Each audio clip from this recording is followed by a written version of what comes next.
Estamos en vivo.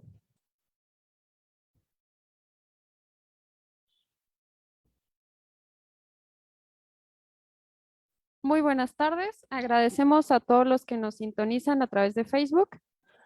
Hoy tenemos el honor de tener aquí a César Vicente López Carrillo, nacido en la ciudad Juárez el 2 de febrero de 1992. Es artista, escultor, músico y poeta, escritor de literatura y filósofo, así como marketer, egresado de la licenciatura en filosofía de la Facultad de Filosofía y Letras de la UASH. Actualmente cursa una maestría en comunicación en la Facultad de Ciencias Políticas y Sociales de la UASH, Campus Juárez. Sus mayores intereses filosóficos son el lenguaje, el arte, la interpretación, la religión, la ética, la política y la ciencia. Ha expuesto en Ciudad Juárez en eventos de literatura partes de una novela que se encuentra aún en desarrollo, llamada El hogar del abuelo, que trata de un escritor frustrado que escribe las historias de vida que le cuenta a un adulto mayor jubilado. Creó e implementó un curso clase llamado Figuras Retóricas, el cual impartió en la comunidad de adultos mayores Machí en la ciudad de Chihuahua. También participó en conjunto con otros 3 colegas y dirección del doctor Heriberto Ramírez Luján, un proyecto de debates llamado Filosofar a martillazos, en el cual también participó como debatiente en la mesa de debates llamada Necesidad y Contingencia, que partía de las posturas filosóficas epicúreas y estoicas. Ha presentado un proyecto de investigación llamado Revaloración de la posibilidad de la postura o aporte de Wittgenstein en la filosofía de la mente, propuesto en la Facultad de Filosofía y Letras de la UASH. Actualmente se dedica al marketing digital y a hacer promoción de la ciencia, la filosofía y crítica social. Otros de sus intereses son los deportes extremos, principalmente el skateboarding, el sandboarding, que forman parte de la cultura del deporte extremo en Ciudad Juárez. También tenemos el honor de presentar a Luis Galindo Hernández, nacido el 25 de marzo de 1988 en la frontera de Ciudad Juárez, México, y El Paso, en los Estados Unidos. Es un artista multidisciplinario que ha enfocado su vida al arte, específicamente al cine, skateboarding, sandboarding, indoor skydiving y música, dibujo, pintura, collage, tatuaje y construir un Lego. Su arte ha sido expuesto en países como India, Tailandia, Colombia, Canadá, Estados Unidos y México. Actualmente prepara su tesis de maestría en estudios y procesos creativos en arte y diseño en el Instituto de Arquitectura, Diseño y Arte IADA de la Universidad Autónoma de Ciudad Juárez. Tiene una licenciatura en cine por parte de Nuevo México, donde realizó un semestre de sus estudios en el extranjero en Maydoll University International College. Previo estudio una carrera técnica en Ciencias de la Comunicación con un enfoque al periodismo, radio, televisión y cine por parte del Paso. Actualmente tiene la mira en seguir sus estudios para obtener un doctorado. Cuenta también con diplomados en fotografía análoga, escritura de guiones, dirección y producción de cine. Ha trabajado en casas productoras y agencias de publicidad, pero en la actualidad se dedica a sus propias empresas. Es fundador del estudio creativo audiovisual PRPLRM, la empresa de patinetas CZECHOSLOBAKIA, y es el cofundador de la sala de cine independiente y Foro Cinema Studios, localizado en El Paso, en los Estados Unidos, y está en proceso de abrir una locación en Ciudad Juárez. Pueden ver su arte y estilo de vida en su Instagram, Galindean, y sus películas en el sitio. Adelante, por favor.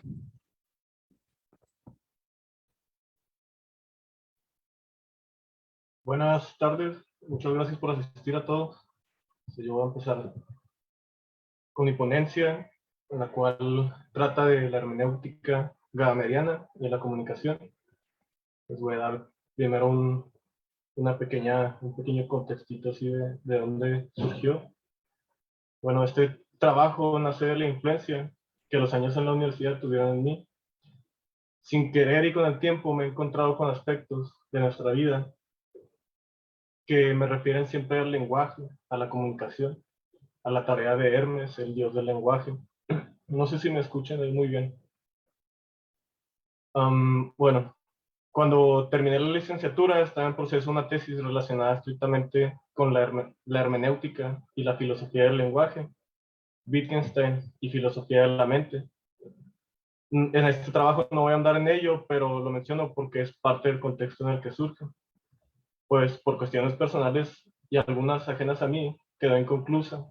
Entonces tomé algunas materias de posgrado en la maestría en comunicación de la Universidad Autónoma de Chihuahua, en la Facultad de Ciencias Políticas y Sociales en Ciudad Juárez. Esto como método de titulación. Ello en cierto sentido me cayó como anillo al dedo, porque tuve que revisar mis propios pensamientos e inclinaciones filosóficas, examinar qué necesidades y carencias teóricas había en mí y que en cierto sentido estuvieron ahí implícitas en mi proyecto de tesis, pero que no había podido ver debido a la premura que tenía por terminar mi proyecto de tesis.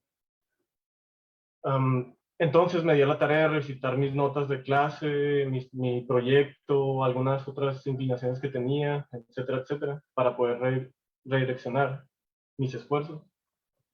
En la primera materia de maestría, Filosofía de la Comunicación, busqué vincular mis conocimientos de filosofía con la comunicología. Un pequeño paréntesis, decimos comunicología porque llamarla ciencia de la comunicación es un poco erróneo, ya que las ciencias de la comunicación realmente son mmm, vertientes de otras ciencias que terminan desembocando en ese tema en concreto, la comunicación. Entonces hice un trabajo que busca relacionar la propuesta hermenéutica que hace Gadamer en su texto Verdad y Método con la comunicología, y de ahí nace el presente trabajo, el cual en cierto sentido es más bien un trabajo de divulgación filosófica para el gremio de los comunicólogos, ¿no? De la comunicación. Este nació principalmente de la influencia del maestro Esteban Gasson en una clase llamada Hermenéutica Crítica, la cual tomé precisamente en la licenciatura de Filosofía en la Facultad de Filosofía y Letras de la UASH. A ello yo lo intento relacionar a una propuesta técnica para la comunicología. Esto yo lo agrego principalmente como conclusión en este trabajo. Bueno, voy a empezar con el trabajo así directamente. Primero que nada deberíamos de definir qué es hermenéutica. Hermenéutica proviene del griego hermenéuticos, el cual tiene tres raíces.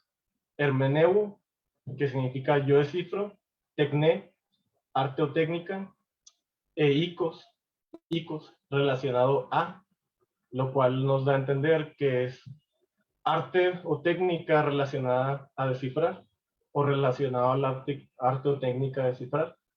En este sentido, hermenéutica es pues el arte de la interpretación. Para ello tenemos que empezar primero por dos contextos. Uno, el primero que es donde surgió la hermenéutica, y en segunda, otro contexto donde surgió la hermenéutica de acuerdo a lo que Gadamer plantea. En la antigüedad, los hermeneutas eran exegetas que se dedicaban primordialmente a la interpretación de mitos griegos y de escrituras sagradas del judaísmo y el cristianismo. Esto fue en la época de la patrística y los inicios del cristianismo. Su actividad se le denomina exégesis, lo cual consiste en extraer de un texto su sentido original, principalmente en las partes en las que la lectura se vuelve oscura y ambigua o su estilo es poético y alegórico.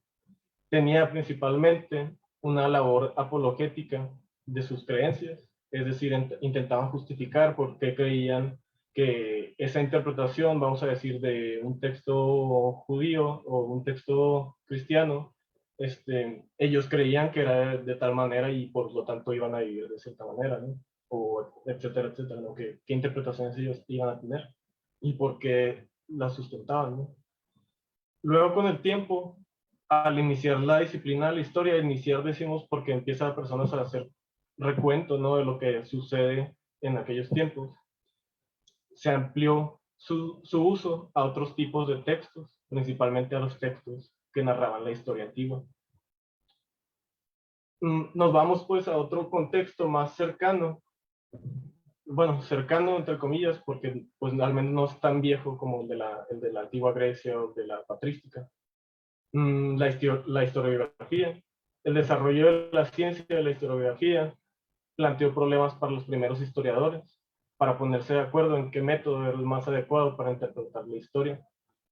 Al ser esta ajena a ellos y objeto de escrutinio y búsqueda de veracidad, a lo largo de los siglos XVI y XIX se dieron las mayores contribuciones a esta ciencia en desarrollo, las cuales son las que permearon a la hermenéutica dialéctica del siglo XX, principalmente por el aporte de Hans-Georg Gadamer, de quien vamos a hablar ahorita, quien critica a sus contemporáneos e incluye en los demás teóricos de su tiempo. La hermenéutica propuesta por Gadamer tiene principalmente un carácter fenomenológico. Debido a este carácter, su teoría la podemos trasladar a otras instancias. En otras palabras, la historia del hombre es su vida y por lo tanto es un objeto de interpretación. Si se fijan, aquí estamos utilizando la palabra historia, precisamente porque es eso, en cierto sentido, una anécdota, un relato acerca de su vida, ¿no? Entonces la interpretación también no se limita solamente al texto escrito. Todo es texto, todo es interpretable. A lo largo del trabajo voy a ir desglosando diferentes conceptos principales dentro de la teoría de Gadamer, que ahorita se los voy a decir así en corto para que identifiquen los contextos y poco a poco los voy a ir desglosando. Bueno, el primer concepto es contexto y horizonte, lo cual involucra la historia, la cultura, la filosofía, religión, etcétera, etcétera, etcétera, de determinado sujeto en determinado tiempo y espacio. Por otro lado están los prejuicios, que son las creencias, opiniones e ideas, los cuales son tácitos y hay que explicitarlos. La autoridad, lo cual se refiere al dominio que posee un individuo acerca de una temática o un área del pensamiento. Y la comprensión, que es el examen y reconocimiento de los prejuicios propios y de la alteridad o el otro. El diálogo, que es la historia y el diálogo, es decir, la historia y la filosofía como un diálogo. El diálogo es, pues, hablar entre pares. El lenguaje es el medio en el que se da el diálogo, por eso se debe poner suma atención a sus significaciones y usos. Y la koiné, que es un concepto del helenismo que refería a la educación, la cultura y el lenguaje en común entre los territorios conquistados por Alejandro Magno, debido a la multiculturalidad que se gestó en aquel tiempo. La koiné se entiende pues como lo que pone en común a la alteridad, al otro, es donde se da la comprensión. Para ello, ¿qué es la hermenéutica? Siguiendo a Gadamer, es un proceso interpretativo individual. La interpretación se hace a través de ciertos objetivos y o metas conscientes e inconscientes y con un instrumental lógico, conceptual, metodológico, filosófico y cultural. Y esto constituye los prejuicios. La hermenéutica intenta evitar ambigüedades, arbitrariedades, precipitaciones y el uso errado del instrumental al momento de interpretar. Ello implica un valor ético, el cual es la frónesis o la prudencia, pues se pone por encima la legitimidad o se pondera la legitimidad de la interpretación, ya que toda interpretación está expuesta a errores y malentendidos. Para ello, la interpretación tiene un telos, una meta final. Esta es la comprensión. Comprender es un ponerse de acuerdo entre un emisor y un receptor sobre la cosa. En este sentido, sobre lo que estén hablando, sobre el tema, sobre el objeto, etcétera, etcétera. El lenguaje es el medio por el cual se da un acuerdo. La comprensión, de acuerdo a lo anterior, es en la misma medida que psicológica y lingüística. Para comprender, se debe examinar los hábitos lingüísticos y el contexto histórico propio y del otro. Esto implica examinar las opiniones, creencias, ideas, etcétera, etcétera, para intentar ver si son auténticas y verdaderas. Auténtico y verdadero en este sentido se refiere a una interpretación atinente, prudente y sustentada. El sujeto que interpreta e intenta comprender, siempre está acompañado de prejuicio al momento de buscar la comprensión. Estos prejuicios son sus opiniones, creencias, ideas, etcétera, etcétera. Según Gadamer, estos prejuicios no son necesariamente negativos, ellos son la constituyente de nuestra realidad y la comprensión que tenemos de ella. Pueden ser legítimos o ilegítimos, pero no podemos desprendernos de ellos en su totalidad. En primera instancia, son la base por la cual comprendemos e interpretamos la realidad en la que vivimos. Están implícitos en el contexto histórico de cada individuo. Algunas veces son producto de la autoridad o la precipitación de un individuo, pero por otro lado también pueden no ser dogmáticos ni atribución arbitraria de la autoridad. La autoridad en este sentido no es una ciega obediencia, o no siempre pues es una ciega obediencia o dentro de un contexto político, sino un reconocimiento y conocimiento en contraposición al desconocimiento y la negligencia. Por eso, bueno, es como decir, si estás hablando de un tema, pues ¿a quién te vas a ir? Al que sabe más de ese tema, ¿no? Al que tiene cierta autoridad sobre tal tema, aunque pueda que esté equivocado, ¿no? Pero a fin de cuentas tiene esa parte, ¿no? Por otro lado, la tradición se considera también como una autoridad. La tradición es la aceptación de ciertos patrones, costumbres y hábitos que se adoptan con libertad en un momento histórico determinado. Aquella, o la tradición como tal, no se crea libremente, sino que está emplazada y es hija de un contexto histórico, y su permanencia y validez se asienta en ese contexto histórico. La aceptación y el reconocimiento de la tradición reúne, pues, los puntos esenciales para su vigencia, pero a su vez genera la innovación, que es lo que permite su actualización y la creación de nuevas formas. Por ello la tradición preserva la cultura y a su vez es dinámica y se transforma. Pero el ser humano siempre va a estar inmerso en su contexto histórico, en alguna tradición. Para llevar a cabo este trabajo, ¿no? Primero se tiene que llevar a cabo un examen de la tradición, lo cual lleva a cabo un análisis o reconstrucción histórica que nunca va a ser final o completa, ya que esta siempre está en perpetuo dinamismo. De acuerdo a esto, no hay forma de indagar el pasado entero porque siempre falta información. Por eso es siempre una interpretación continua y cambiante.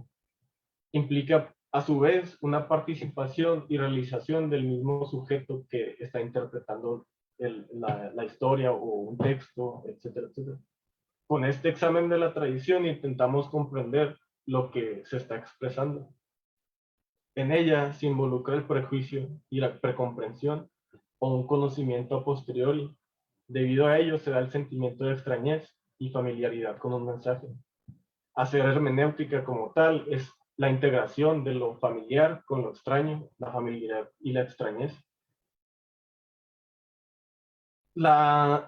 El intentar comprender un texto influye, bueno, perdón, la comprensión de un texto está principalmente enclaustrada en la tradición, como veíamos ahorita. A su vez, en la esfera del sentido, que es donde se da la interpretación. Ello implica la memoria, la historia factual, la actualización y la participación. El autor y su texto o mensaje son elevados a la esfera del sentido, es decir, que la estructura o la emisión de un mensaje trae consigo una ruptura que lo vuelve totalmente intersubjetivo. Esto se refiere la esfera del sentido como a una distancia histórica en la cual uno se eleva a poder comprender lo que está diciendo otra persona dentro de esa misma distancia. El hermeneuta pues accede a la esfera del sentido en la cual se hace partícipe de un mensaje y actualiza su sentido leyéndolo. El lector busca recobrar con ello el sentido de un mensaje. En este momento se hace una fusión de horizontes. ¿Cómo es la búsqueda del sentido? ¿Cuáles son las cosas que podemos hacer para buscar sentido en un mensaje, poder comprenderlo de cierta manera más adecuada a lo que realmente se quiere decir. Lo primero que hay que hacer es poner suma atención y buscar conocer a partir de los términos, conceptos y nociones y sus usos, nexos y relaciones en determinado contexto histórico. Bueno, puede ser un contexto histórico, cultural, etcétera, etcétera. Aquí les voy a mostrar en pantalla dos pequeños diagramas que dan a entender un poquito mejor lo que estoy diciendo ahorita. Segundo nada más.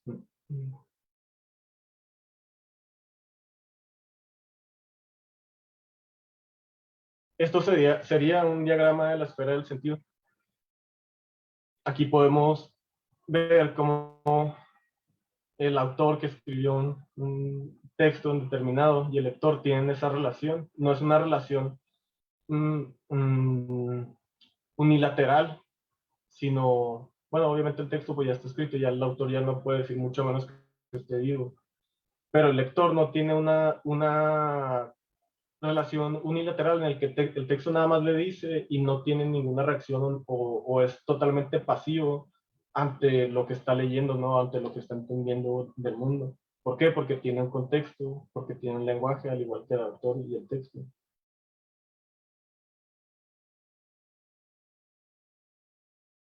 Y aquí este es un diagrama de la interpretación o fusión de horizontes. Como podemos ver, pues aquí marcamos varias esferas del sentido. El autor vive en una esfera del sentido, la cual está enmarcada en un horizonte, ¿no? Que es su historia efectiva y su contexto histórico. Entonces, este autor leído por otra persona más cercana a lo mejor de su tiempo, pues tiene esta otra esfera del sentido, el sentido 2, y así viceversa hasta el lector, por ejemplo, actual de un texto viejo.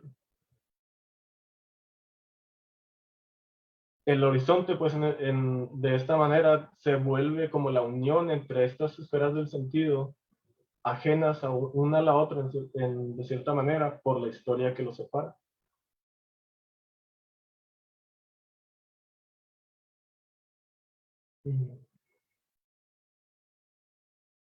En este momento, pues, se da el diálogo entre el lector y el autor. La comprensión y la interpretación, en suma, es abierta, ya que no se limita a una sola definitiva, a su vez que cada época tiene su interpretación propia, como veíamos ahorita en el diagrama de la fusión de horizontes. Conocer los prejuicios no es deshacerse de ellos, sino darnos cuenta de la distancia histórica, contextual, para conocer a la alteridad, al otro, y de pasada, pues a uno mismo también, en qué momento histórico y en qué contexto está uno emplazado.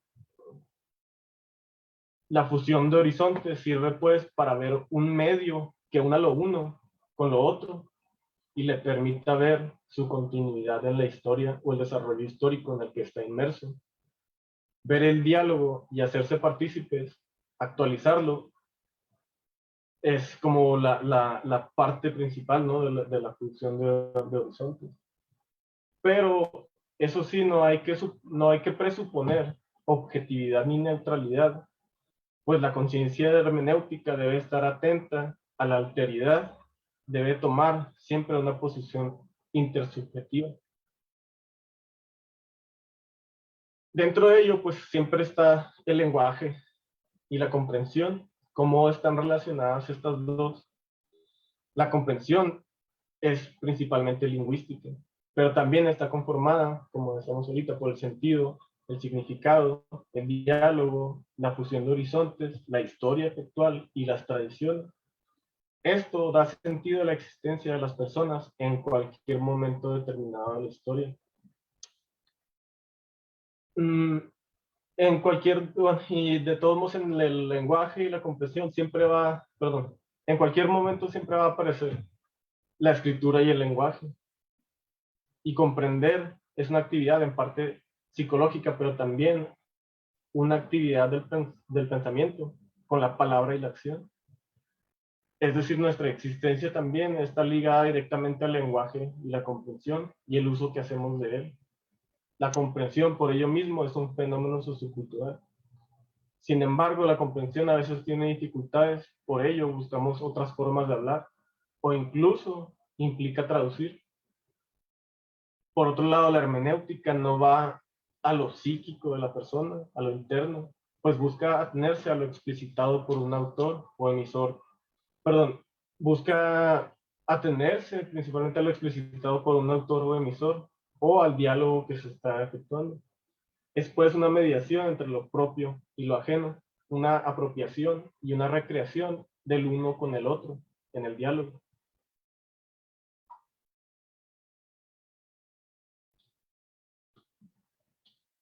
El lenguaje no es un objeto, pero enmarca y habla de todos los objetos. El lenguaje y el pensamiento están indisolublemente relacionados. El lenguaje es la herramienta de la actividad del mentar o del pensar. El lenguaje a su vez es la formación del ser humano. En él se cría al ser humano y el ser humano se recrea en él. El lenguaje por eso mismo es lo más natural al ser humano y por eso a veces no se repara en su uso. Lo usa uno sin darse cuenta. Por ello hay que poner suma atención al uso de las palabras para poder comprender de mejor manera. El lenguaje es dinámico. Esta dinamicidad se da por una tensión entre el convencionalismo y la transformación, lo cual se puede también trasladar a lo que decíamos ahorita de la cultura. La cultura también es convencional, pero tiende a transformarse. El lenguaje, a la vez, no depende de quién lo usa, es decir, no es reductible a lo subjetivo personal, pero también tiene tres instancias fenomenológicas que afectan al ser humano, las cuales son el autoolvido, la ausencia del yo y la universalidad. El autoolvido es que cuando estamos haciendo uso del lenguaje, lo hacemos por default, lo hacemos sin poner realmente mucha atención en ello. Le dejamos de poner atención en la práctica y no explicitamos todo lo que realmente quisiéramos decir. A veces en una palabra creemos que estamos diciendo todo, o en unas cuantas frases creemos que estamos diciendo todo lo que tenemos adentro en la mente, lo cual, pues no, necesitamos explicitarlo, decirlo directamente. Por otro lado, la ausencia del yo, cuando hablamos, nos ausentamos, pues estamos concentrados en hablar y estamos inmersos en el lenguaje y en el diálogo. Y la universalidad, el lenguaje nos abarca y no podemos salir de él. Incluso usamos el lenguaje para hablar del mismo lenguaje. Es recordando un poquito lo que decíamos más atrás, es la koiné del humano, es lo común del ser humano. Y en este mismo espacio es donde podemos hacer común nuestros pensamientos. Agregado a esto, el lenguaje no siempre es puramente informativo, también tiende a ocultar y desinformar. Por ello debemos de ponerle suma atención. Bueno, conclusiones. De acuerdo al carácter fenomenológico de la propuesta hermenéutica de Gadamer, podemos enfocarla al fenómeno de la comunicación a partir del contexto de la comunicología, ampliando el sentido de texto, de autor y de lector al de emisor, mensaje y receptor. Por igual, homologar los conceptos de prejuicio con los de distorsión y ruido. Esto quiere decir que podría funcionar como un modelo de interpretación y comunicación, de manera que puede funcionar para la creación de mensajes, contenidos, imágenes, historias con una intención en concreto y una audiencia en específico, examinando los contextos, su lenguaje y dando luz a sus prejuicios, envolviendo en su cultura un mensaje ajeno a él o al contexto de otra persona, ¿no? Uniendo pues la familiaridad con la extrañeza a partir del koiné, de lo común. Y un pequeño paréntesis antes de terminar, precisamente la palabra comunicación tiene dentro de sí misma la palabra común. Comunicación se refiere a poner en común. Y pues eso sería todo de mi parte. Muchas gracias.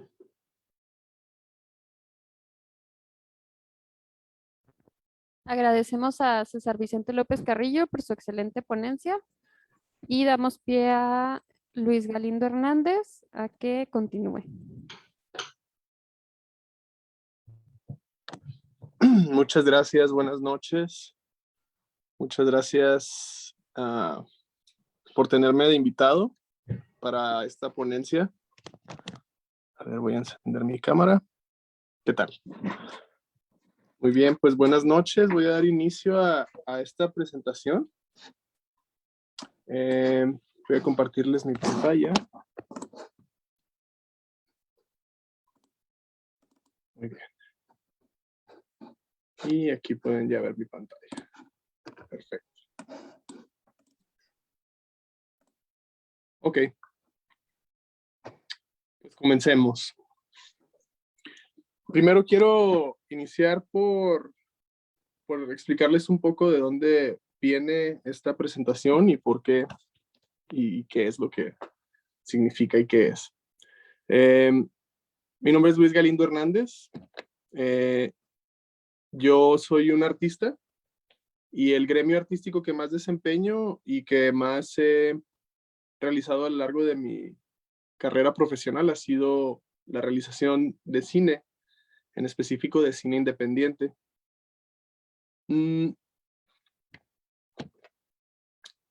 Al terminar mi licenciatura en cine en la Universidad Estatal de Nuevo México, me di a la tarea de irme de gira y proyectar mis películas, algunos cortometrajes que había realizado en distintas ciudades.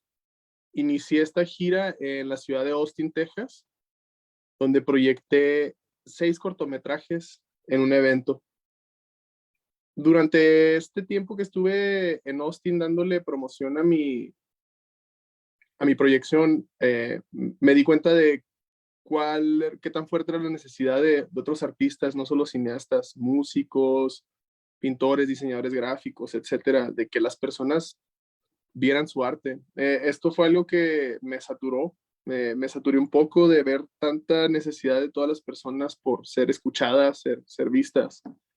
Y fue donde yo, en lo personal, caí en una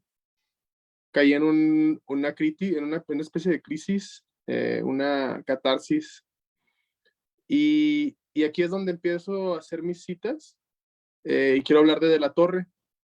De La Torre nos habla de cómo la creatividad paradójica es algo, les leo un poco de lo que viene aquí. Mi propósito es mostrar que en tales situaciones, en condiciones adversas, en los peores momentos de la vida, en ese vacío inmenso, en ese pozo en el que te enfrentas al abismo tú solo, hasta casi perder el sentido de la vida, tenemos un extraordinario filón de creatividad, como toda beta valiosa de esta onda, muy honda, por debajo de la superficie del día a día, invisible a la conciencia del conformismo, de la rutina y del rodar cotidiano, pero está ahí a la espera de que esos hechos nos permitan descubrirla. La creatividad superior y la locura se alimenta de problemas, crisis, conflictos, errores, fallos, adversidades, privaciones, desastres, enfermedades, desahucios y cuanto aparentemente se salga de lo establecido y controlado. La adversidad es un indicador ontológico de indeterminación y creatividad y es un detonador de la conciencia superior. Entonces esto fue lo que me pasó a mí durante estas proyecciones.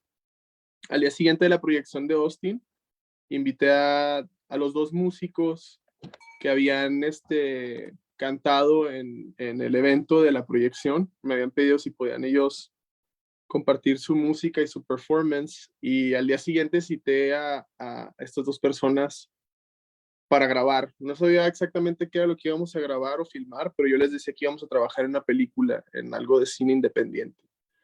Entonces los microfoneé y aquí está una fotografía del el 14 de marzo del 2017 de la primera persona a la que entrevisté. Este proyecto que inició ese día eventualmente pasó a llamarse Dead Man's Cave. El nombre se puede explicar más, viendo más a detalle en una autobiografía que anexó a esta investigación. Pero para que ustedes tengan una referencia visual de cómo luce este material en bruto o crudo de todo lo que recompilé, viajé por los países de Canadá, de Estados Unidos y México, en lo que es Quebec, Nueva York, Pensilvania, bajé a Zacatecas, también bajé hacia Guadalajara. Y en estas ciudades me vi invitando a personas al azar a colaborar en esta película, dejándose microfonear y compartiendo conmigo conversaciones. A diferencia de otros documentales o películas que he hecho, aquí no existía un guión predeterminado ni nada así. Sencillamente yo los dejaba que platicaran conmigo y que todo esto fuera mucho más, pues, hacia la deriva de lo que iba pasando, ¿no? En realidad, yo pienso que lo que estaba haciendo yo era buscarme a mí mismo en los demás, preguntándole por sus consejos o qué es lo que querían ellos de su vida o cómo lo hacían, etcétera.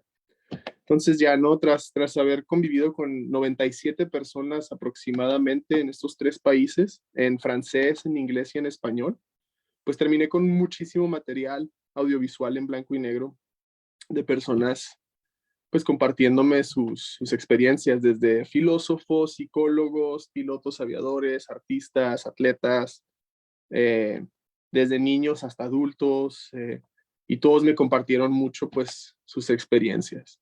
Estas grabaciones tomaron del 14 de marzo del 2017 al 30 de abril del 2017. Entonces, ya que tenía todo este material, llegó el momento de lo que es hacer un montaje o edición de la película, que es darle sentido a todo lo que tienes recopilado. Fue ahí cuando me enteré de que la Universidad Autónoma de Ciudad Juárez, en la Facultad de YADA, tiene una maestría llamada Maestría en Estudios y Procesos Creativos en Arte y Diseño.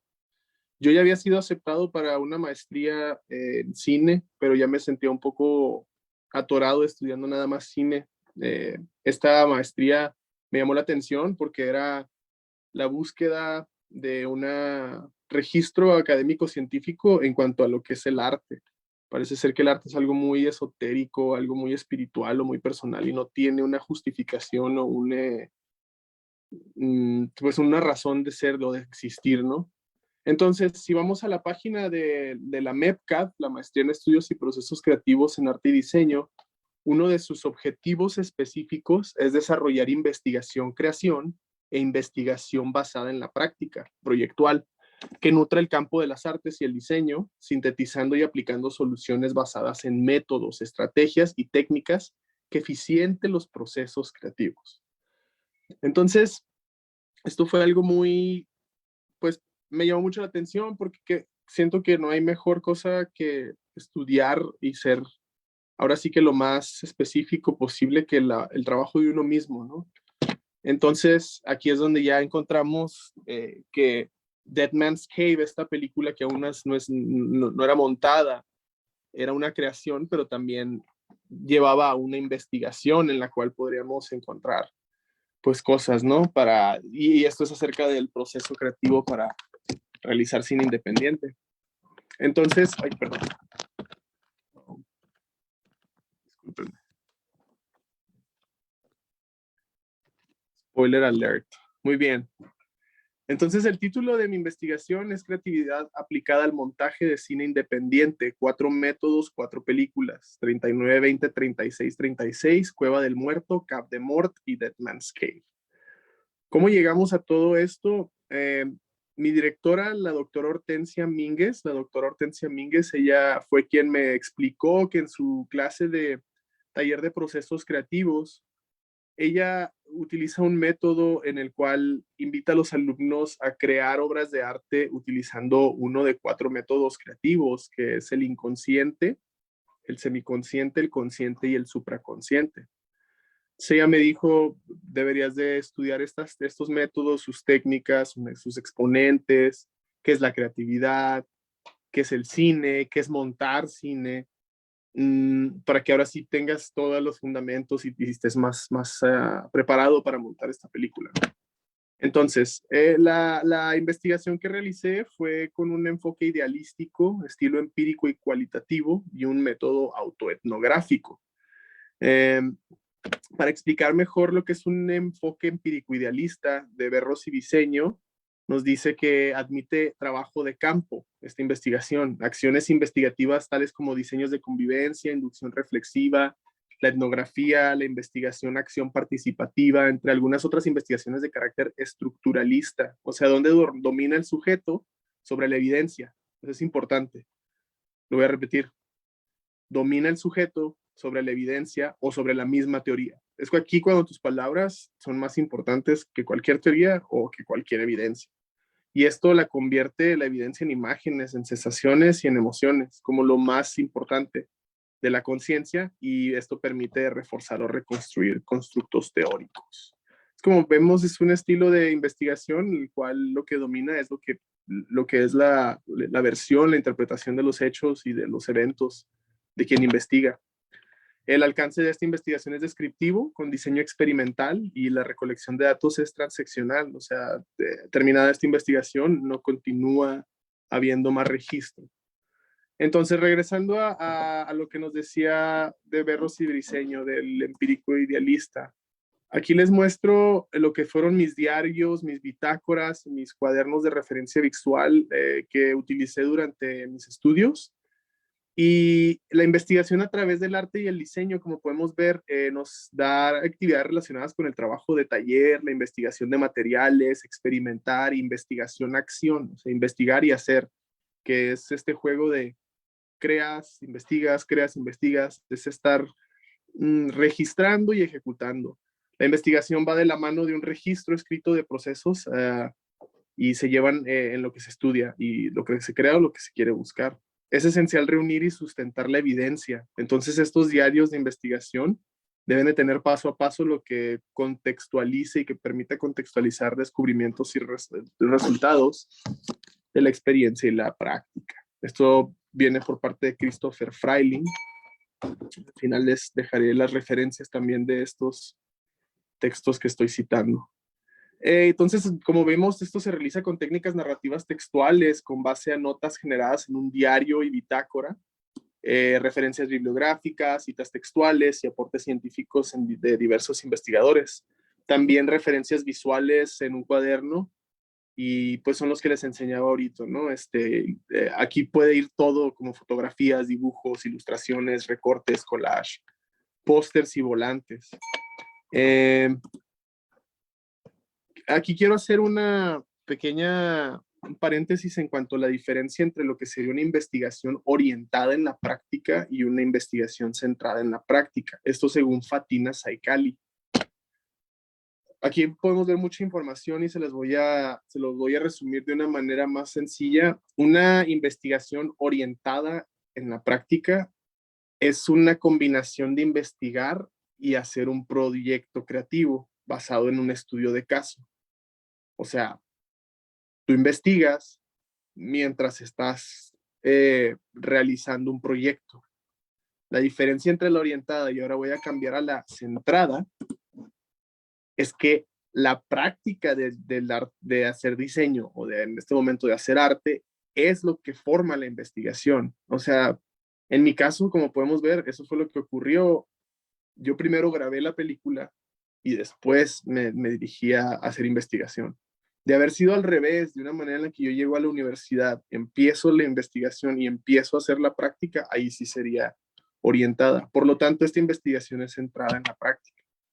Les muestro ahora lo que es el índice de este documento de tesis que he desarrollado.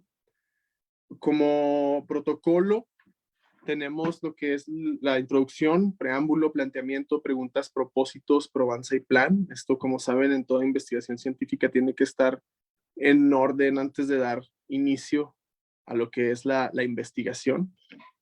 De aquí nos pasamos a los capítulos que tiene esta investigación. El capítulo 1 nada más se enfoca a qué es la creatividad, qué es crear. Cuando decimos, yo creé esto, voy a crear una obra de arte, bueno, comprender muy bien, ¿no? Capítulo 1, creatividad aplicada, está partido en 3. El primero es crear y ser creativo. En este capítulo lo que vemos son los 4 paradigmas de lo que ha sido la creación, desde el creacionismo, que ha sido la que más tiempo ha estado. Esto es la idea de que un ser superior nos creó. Generación espontánea, que esto ocurre con pues Aristóteles y la idea de que los elementos combinados crearon el Big Bang y nos pusieron aquí en esta Tierra. Biogénesis terrestre, que son los descubrimientos de Luis Pasteur, donde hablamos de que de la muerte viene la vida. Y la más, pues a mí me parece muy interesante la de la panspermia y la teoría cosmozoica, que nos dice que nosotros no venimos de este planeta, venimos ya sea por polvo cósmico, asteroides que aterrizaron o ya en un nivel más extremo o que parecería de ciencia ficción, que fuimos sembrados aquí por seres de otro planeta. Entonces, todos estos 4 paradigmas son válidos, lo importante es comprenderlos y saber que existen.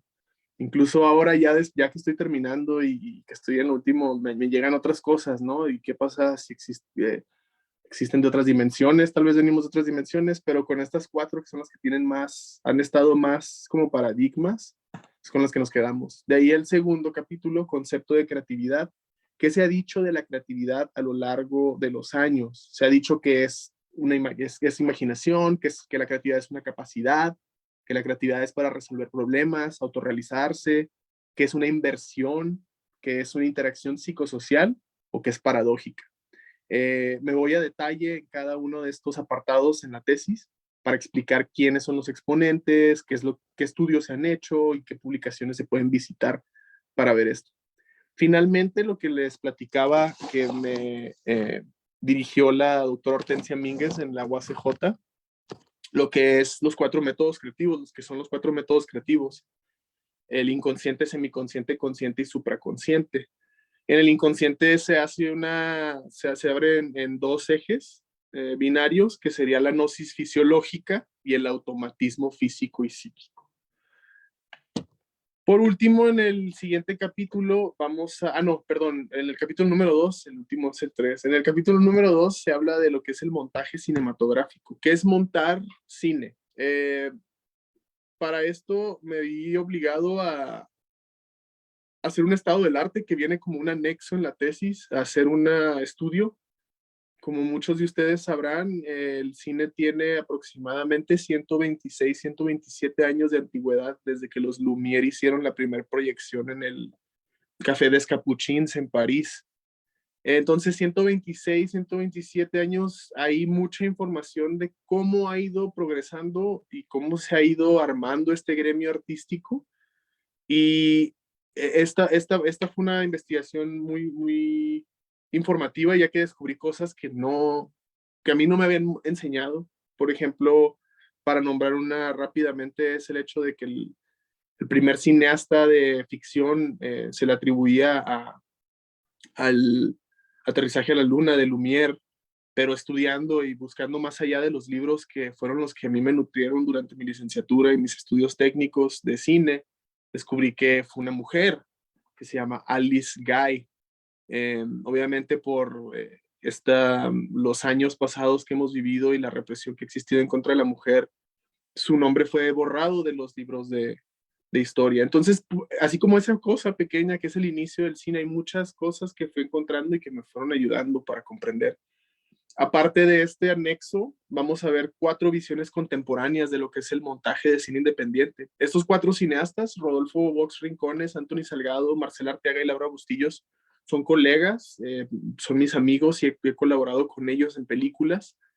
Y pude encasillar a cada uno en un tipo de método creativo, ya que vi que sus películas, Rodolfo Vox Rincones estudió con David Lynch, donde se practica la meditación trascendental, por ejemplo. Anthony escribe de sus sueños lo que se le ocurre y luego lo hace. Marcela Arteaga es como una periodista que utiliza el cine como medio de comunicación masivo para encontrar y hacer reportajes que a lo mejor los medios de comunicación ya fallan en hacerlo por intereses políticos o económicos. Y finalmente el cine de Laura Bustillos, que es una cineasta que te explica que ella sale de su casa con su cámara y, como ella lo dice en la tesis, en cita, ella no hace las películas se hacen a través de ella. Entonces, les voy a explicar un poquito más de eso. Muy bien. ¿Qué hice con estos 4 métodos creativos cuando ya los estudié? Pues bueno, con cada uno de los métodos realicé 4 películas o 4 ideas de lo que podría ser una película. y les quiero explicar un poco más o menos de qué consiste cada método.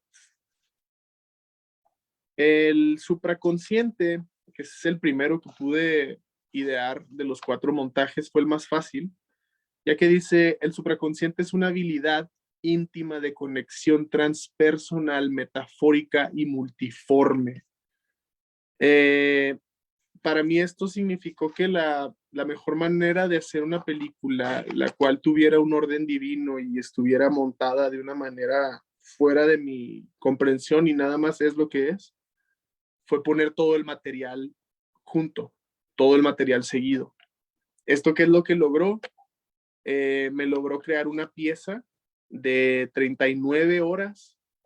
Si ves todo el material seguido, son 39 horas. Con esto descubrí que Adobe Premiere, el programa más utilizado para postproducción audiovisual, solamente te permite hacer 24 horas, no te permite exportar una película de más de 24 horas. Entonces, pues para ver la versión supraconsciente, que sería como la versión que nos entrega una fuerza superior a nosotros, sería ver todo el material, ¿no? Y aquí es donde hablo de cómo el cine es lo más cercano que el humano tiene para viajar en el tiempo, ya que nuestros sentidos como la vista, el oído, pueden alterar o pueden desatar que el sentido de la piel, cuando se enchina nuestra piel, o los aromas o los olores y los sabores sean detonados por ir con la disposición adecuada en una película, ¿no? Entonces, ver esta película sería viajar en el tiempo y ver exactamente lo que vio el ente de la cámara.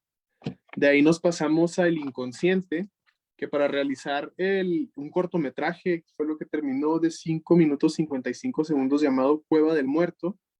El método creativo inconsciente lo que busca es alejarse lo más posible de la conciencia humana. Entonces, existen 2 maneras de hacer esto. Ok, la gnosis fisiológica es la primera, que es la superación de la conciencia. Esto lo escribe Peter Carroll en su libro de 1987 titulado Liber Nullis Psychonauta. Existen 2 maneras para llegar a la superación de la conciencia, según La magia caos, que es el libro, es el tema que se maneja en Liber Nullis Psychonauta. Uno es por inhibición y el otro es por excitación. Entonces, ¿cuáles son? Por inhibición, existe postura de la muerte, que es estar como si estuvieras enterrado en un sarcófago, en un féretro o en un ataúd. O la postura de la muerte se le llama el trance mágico, la concentración, que es como la meditación, que va de la mano de la fatiga, el ayuno, la privación del sueño, la contemplación, drogas que induzcan o al trance o a la hipnosis, y la privación de los sentidos, tal como enterrarte, por ejemplo. Cuando haces estas cosas, tu conciencia es como si desapareciera y estuvieras en automático, ¿no? Y el otro sería el que es por excitación. Para llegar sería la excitación sexual, que puede ser por exceso de masturbación o coito, excitación emocional, terror, ira o miedo, dolor, tortura, flagelación, bailar, uso del tambor, cánticos por largas jornadas, enfocarse en la forma correcta de caminar y drogas que sobreestimulen los sentidos, ¿no? Y esto, la sobreestimulación de los sentidos, que sería como sentir extrasensibilizarte. Para realizar este montaje inconsciente utilicé la mayoría de estas técnicas. Fue algo que es difícil porque si juegas a esto de no comer, no dormir, pues puede generar repercusiones que no sean irreversibles, neurológicas que sean irreversibles, ¿no? El siguiente montaje que realicé, bueno, y otra técnica que existe para el inconsciente sería el automatismo físico y psíquico. Y estas técnicas son el cadáver exquisito, que es jugar con otras personas a ir tapando la palabra que escribió la persona pasada para realizar al fin como un poema dadaísta. Este era un ejercicio que los dadaístas utilizaban mucho.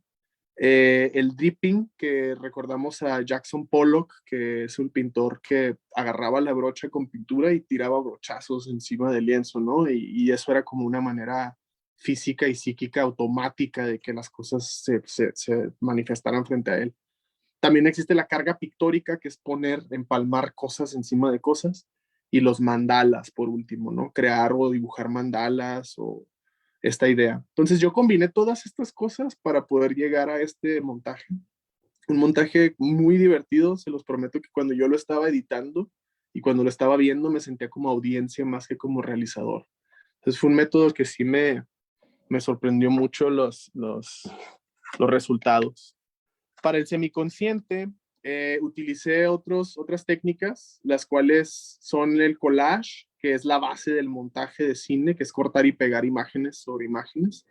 El brainstorming, recibí muchas lecturas de lo que las personas habían visto en el inconsciente que había, en el montaje inconsciente que había realizado.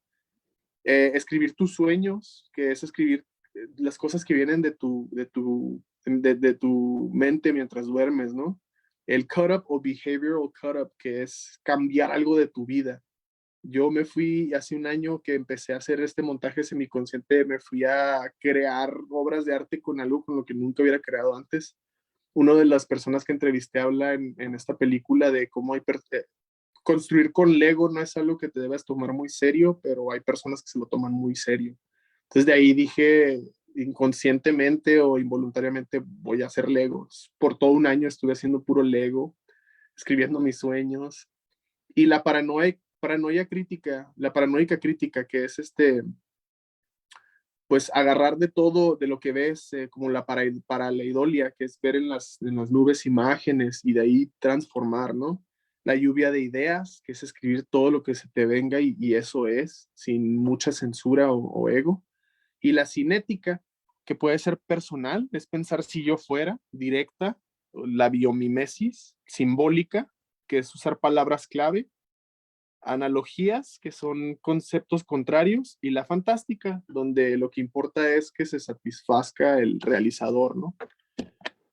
Y por último nos vamos al montaje de Dead Man's Cave, que fue el montaje consciente. Las técnicas que se utilizan son de las que se menciona en esta investigación, la lista de rogues, que toma verbos y se agregan a tu obra de arte para así modificarlos. Verbos como sustraer, repetir o combinar. Es una lista larga de unos 32 verbos. Scamper es otra técnica que sería sustituir, combinar, modificar, utilizar para otros usos, eliminar, reducir al mínimo o reordenar o invertir. La técnica de los 6 sombreros también es otra técnica consciente, que es cuando juegas para incentivar el pensamiento paralelo. Y por último, la técnica antitética, que sabemos que con esta técnica nace el arte conceptual por parte de Marcel Duchamp, o cuando se utiliza el arte objeto o el arte de los objetos encontrados. ¿Qué pasa con Dead Man's Cave, que es la película y largometraje? Mi decisión consciente, tras haber hecho toda esta investigación, fue que encontré espacios en los que el cine independiente estaba fallando, y una de estas cosas era que no teníamos en dónde proyectar nuestras películas. Cuando hablé con Anthony Salgado, él me platica cómo para rentar un cine en la ciudad del Paso, Texas, tuvo que gastarse aproximadamente $500 y cubrir una cuenta en cafetería del cine de $1,200, que si no los pagaba, él los tenía, si no se cumplían, él los tenía que pagar. Ahora también hablamos de los festivales de cine, que lo que hacen es cobrarte para ver si aceptan tu película.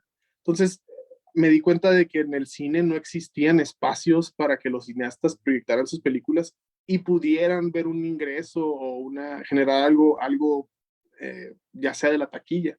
Por lo tanto, desde septiembre, terminando la tesis, me dio la misión de abrir Cinema Studios. Cinema Studios es un cine independiente y un foro estudio que actualmente se encuentra en la ciudad del Paso, Texas. Desde septiembre hemos proyectado 40 películas y pues lo padre es eso, ¿no? Le hemos pagado 50% de la taquilla a los cineastas. Uno de ellos la semana antepasada llegó a juntar hasta $220, y eso fue nada más de su taquilla. También vendió pósters aquí es en donde nos encontramos en este momento. Ahorita les doy un pequeño tour. Y pues eso, ¿no? ese fue el punto consciente de, bueno, voy a hacer una película y que logré encontrar qué eslabones faltaban en el gremio del cine. Yo creo que el movimiento y el montaje consciente de la película se fue más allá de solo ser la película, ya que hasta las personas que entrevisto en mi tesis ya proyectaron en este cine, ya vieron un ingreso y ahorita nos encontramos haciendo la extensión de Cinema Estudios para que tenga dos sedes, una en Ciudad Juárez y una en El Paso, de tal manera que seríamos la primera ciudad fronteriza con un cine independiente. Eso me emociona mucho, ya que, pues, como les he platicado, el cine es mi gremio artístico favorito. Pues sí, la película Dead Man's Cave se estrena en el año 2022 en enero. Ahorita se encuentra en su etapa todavía de postproducción. Ya está formada y ya tiene su línea de tiempo. Estamos en cuestiones de traducción del francés, subtitular y así. Y pues ya tenemos el cine en donde proyectarla, ¿no? Es lo que pasa cuando haces una película, te dicen, bueno, la vas a hacer y luego ¿qué vas a hacer? La vas a hacer subir a YouTube, que ahí es cuando ya no es cine, ¿no? Es un video de YouTube. Entonces, pues eso fue lo que se logró. Los invito a esta página de internet, que si la pueden ver es prplrm.com.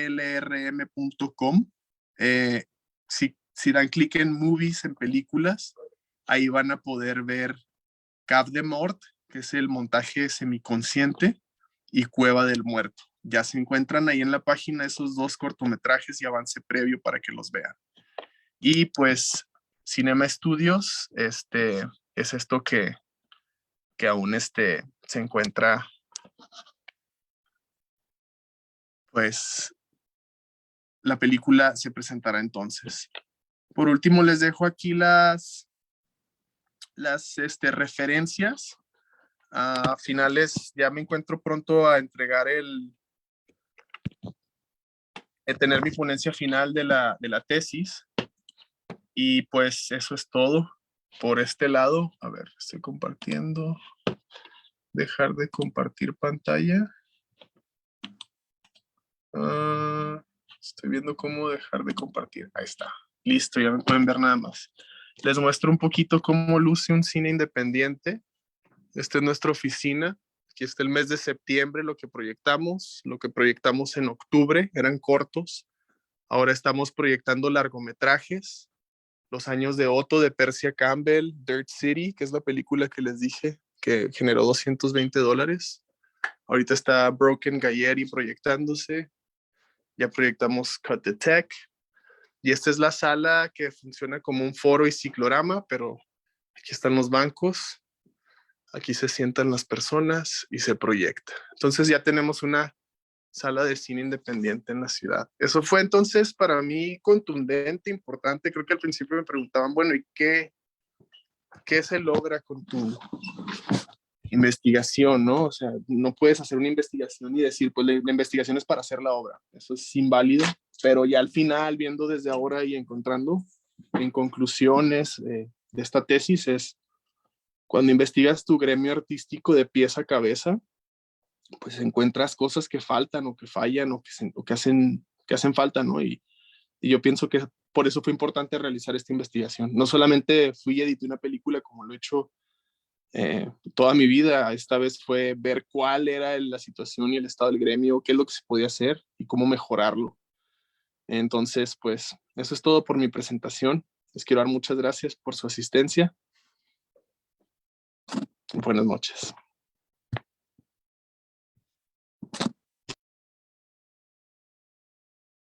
Agradecemos a Luis Galindo Hernández por su excelente ponencia. Vamos a dar paso a si alguien tiene preguntas aquí de los asistentes en Facebook.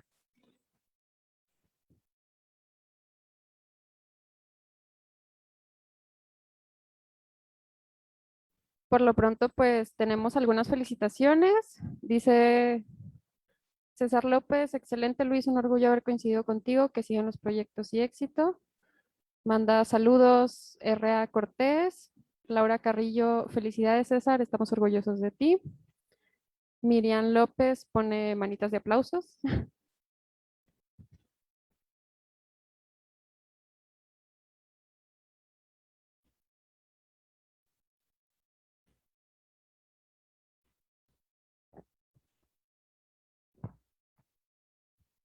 Bueno, Cristian José López dice, ¿cómo compararías lo que explicas de hermenéutica con la hermenéutica que se hace en ámbitos religiosos?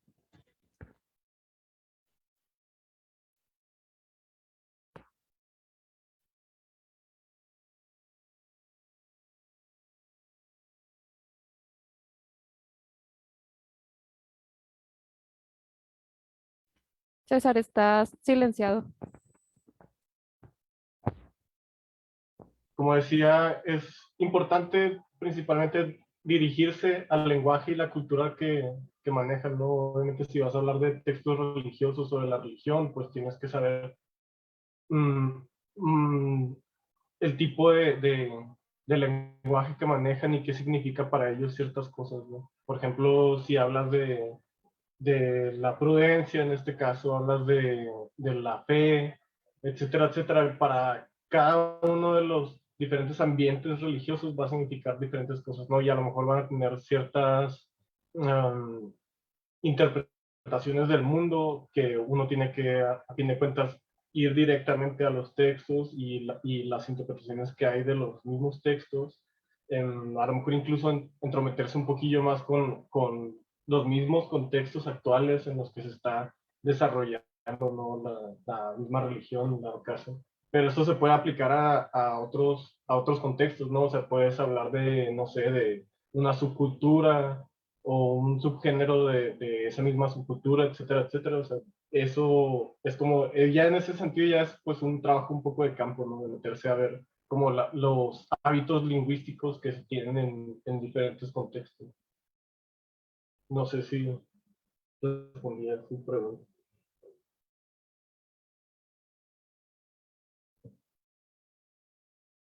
Muchas gracias, César. Tenemos más felicitaciones de Mariana Gutburciaga. Muchas felicidades, César, súper orgullosa. De Berta Manifacio, felicidades, César. Y dice Cristian José López, sí, muchas gracias por contestar su pregunta.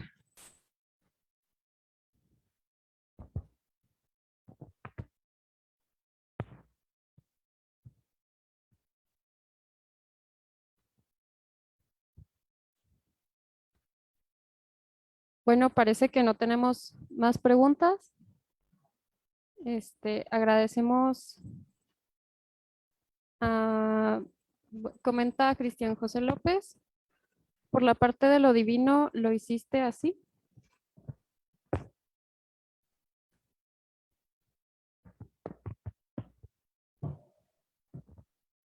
Como, no sé si entiendo bien la pregunta.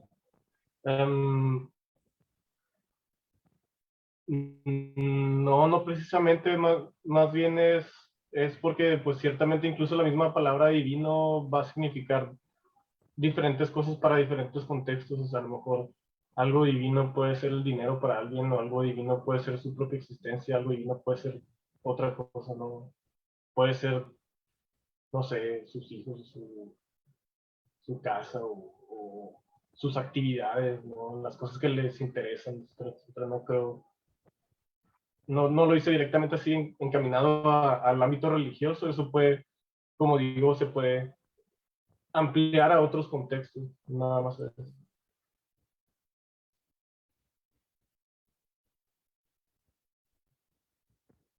Ok, muchísimas gracias, César. Bueno, pues damos por terminada esta excelente conferencia. Agradecemos a los ponentes, César Vicente López Carrillo y Luis Galindo Hernández. Les haremos llegar sus respectivas constancias por parte de la Universidad Autónoma de Chihuahua y la Facultad de Filosofía y Letras. Y pues muchísimas gracias y buenas noches. Gracias. Muchas gracias, buenas noches. Buenas noches.